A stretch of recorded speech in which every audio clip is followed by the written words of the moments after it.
It's pretty difficult to find housing here, and you're going to have to expect it to be pretty expensive. Now these shipping containers are making way for new student housing. I definitely think that a lot of people would benefit from having closer housing to campus. But this place has a past, paved with protests. A high-rise in the middle of this park, it destroys the historic nature of the park.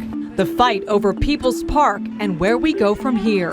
It's not over till it's over. History should not stop us from progress. This is CBS News Bay Area with Elizabeth Cook. The fight to transform the park made it all the way to the state Supreme Court. Now, we know the area does need more housing. Everyone agrees with that. But does it really need to be built here? We'll hear from both sides, including the mayor of Berkeley, who is here with us today. For half a century, People's Park in Berkeley has been a hotbed for protests. Now the future of the park near the UC campus appears much clearer. Our Da Lin has more on what's next for a neighborhood in need of options for students. The university says UC Berkeley can only house roughly 20% of its students. They say that's the lowest amount of student housing of all UC campuses. Like many UC Berkeley students, Cassidy Soner walks quite the distance to attend summer classes. 30 to 35-minute walk from one of my classes that I was just coming from. Cassidy will be a senior in August. She and other students say housing shortage means paying for higher rent and living farther away from campus. It's pretty difficult to find housing here, and you're going to have to expect it to be pretty expensive. The academic rigor here is just insane, and it's so much pressure on so many people that the last thing that I think students should be worrying about is just having to know if they're going to be able to afford rent or having a stable place to live. The university hopes they can reduce some of that problem now that the California Supreme Court has ruled they can build housing at People's Park. The university plans to build housing for 1,100 undergrads, permanent supportive housing for more than 100 homeless people, and preserve about 60% of the site as public park space. We see this as a win-win. We're going to house our students. We're going to house the homeless. Berkeley Mayor Jesse Arreguin believes UC Berkeley will start construction very soon, possibly within weeks. The shortage of student housing impacts everyone in our city because it constrains our housing market. It makes it more difficult for people to be able to live in Berkeley. It drives up rents. Opponents of the project say they're not against student housing. They sue the UC Regents because they say there are better housing sites than People's Park. The park is a hub for activism and political protests. It was placed on the National Register of Historic Places in 2022. A high-rise in the middle of this park destroys that open space, and of course it destroys the historic nature of the park. Harvey Smith with People's Park Historic District Advocacy Group is one of the plaintiffs that lost the case. His group had argued the university failed to analyze noise impacts from future residents. State lawmakers recently passed a bill that voided that argument. Our representative basically concocted a sweetheart backroom deal with UC. After years of litigation and protests, some believe housing will finally be built on People's Park. Obviously, our options are becoming increasingly limited, but it's not over till it's over. History should not stop us from progress. While many students like Cassidy don't want to take sides, they do want more housing. I definitely think that a lot of people would benefit from having closer housing to campus. UC Berkeley has not announced the construction timeline yet. They say they're finalizing the schedule and will announce it soon.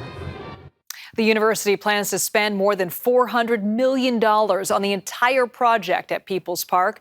Officials say the costs have gone up significantly due to their initial estimates, due to a number of lawsuits and higher construction prices. Still ahead, the mayor of Berkeley joins us live to talk about the future of People's Park and the battle to get to this point.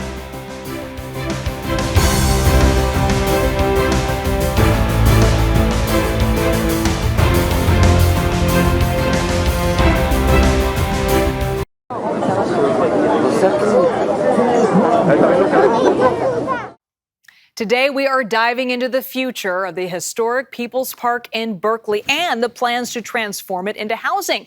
Joining me now is Berkeley's mayor and state Senate candidate, Jesse Arreguin. Thank you so much for being here. Thank you for having me.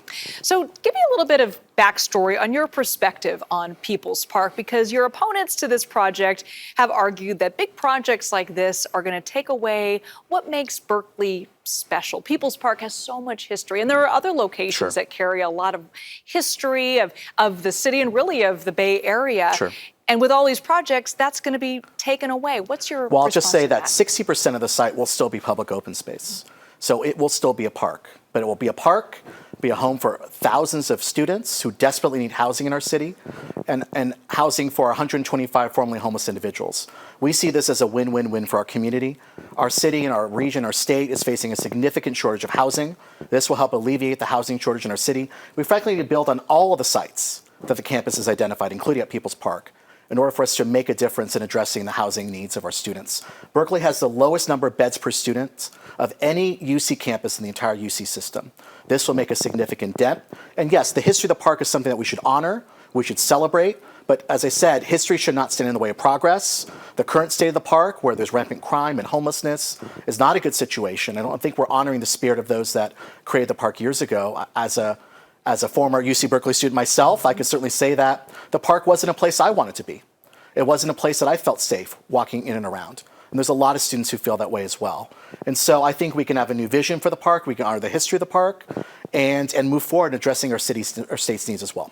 Okay, so where are we on construction of the park? It's already been approved. We know it's going to be costly, so when are they going to break ground? Well, one of the reasons why it's increased in cost so long is the significant delays that the project has encumbered due to, I think, frivolous litigation and efforts to stop construction physically by people tearing down fences and storming the park and occupying the park. The reason the university put up that barricade around the park was because of the rampant vandalism and destruction of property on the park.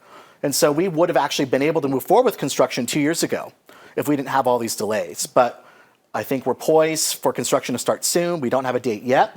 One critical component of the project is the permanent supportive housing, 125 beds of permanent supportive housing. The city has contributed $14.5 million to help support the construction of that project.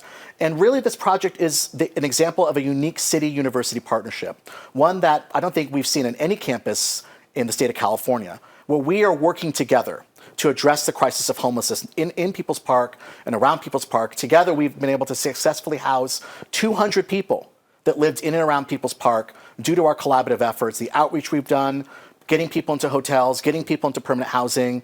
That's the partnership, that's the foundation we're building on, and I'm excited to see construction start soon. Okay, so let's talk about the brass tacks of this and the noise, because where People's Park is located, it's surrounded by a bunch of homes, classic Berkeley homes, that 99% of them are homes to students who need their sleep. How are you going to handle the noise issues with this and still get it done at a reasonable amount of time? Well, the area around People's Park is largely commercial and residential, and a large student population. There are long-term residents who live in that neighborhood. And so, construction has to happen. There's going to be some noise. Construction will be somewhat impactful, but the long-term benefits of having new housing, having a renewed park at People's Park, I think will be beneficial for our community, our entire community. And I'm glad that the Supreme Court overturned a finding in the previous legal decision that said that people are pollution, that our California Environmental Quality Act, under it, that the noise that people create constitutes pollution under our California Environmental Quality Act. That could have been weaponized by people that want to stop at student housing or affordable housing or permanent supportive housing in cities all across California. So while this court decision is a victory for this project, it's also a victory for housing throughout the state of California as well. You mentioned the desperate need for student housing in your city. And, this is a big project. It's one project. What other things are you working on? And is it the city's responsibility, or should it really be the school's responsibility as well? They're admitting all these students and they don't have a place to live. I think it's everyone's responsibility. Okay. Certainly the campus needs to do a lot more to build more housing. As I said, we need to build thousands of new beds to make up for the existing needs of students, let alone the thousands of new students that will be coming to the Berkeley campus. And unlike some neighbors who believe that we should freeze enrollment and not let new students come to our city because of the impacts of increased student population, I welcome all the students coming to Berkeley. If it wasn't for our investment in our higher education system, I would not be the mayor of Berkeley. We need to make sure that other first-generation college students can get a world-class education. So The city has a responsibility too. We have upzoned the area around the campus to allow for 12-story developments. So we expect thousands of new apartments to be built, private construction in the area around the university.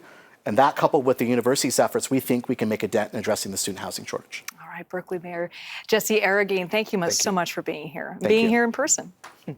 All right, looking now at housing in San Francisco. Officials there say a new law in effect will speed up the approval time for most new housing from over 2 years to just 6 months. It's supposed to streamline the permitting process for multifamily development, specifically for cities behind on building affordable housing. And coming up, a unique housing solution in Oakland, how the city is teaming up with nonprofits.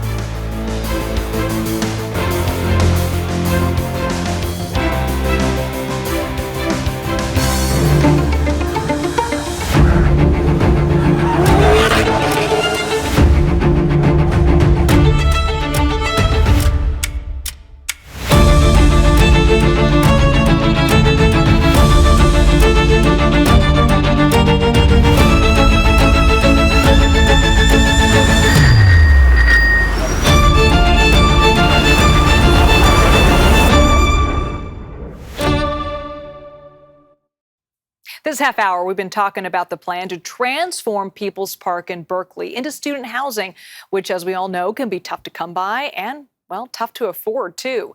But in nearby Oakland, there is some progress in creating new housing for lower-income families.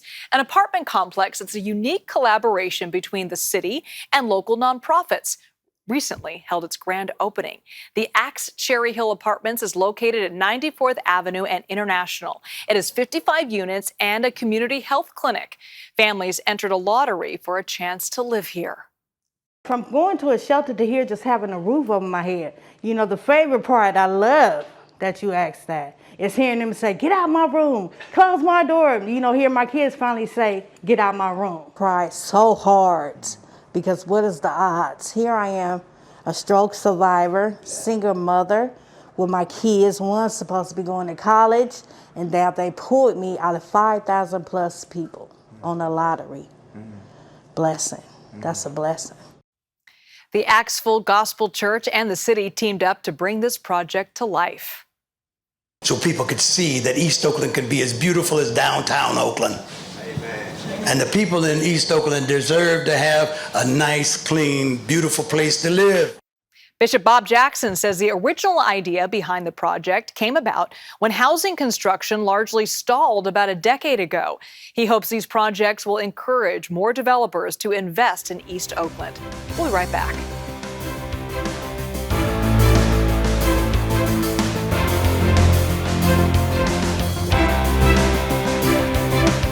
Thank you so much for joining us for today's conversation about the future of People's Park in Berkeley. We'd love to hear what you think. Post your thoughts online using the hashtag KPIX. The CBS EV News is next, and local news continues on our streaming service, CBS News Bay Area. I'll see you at 5.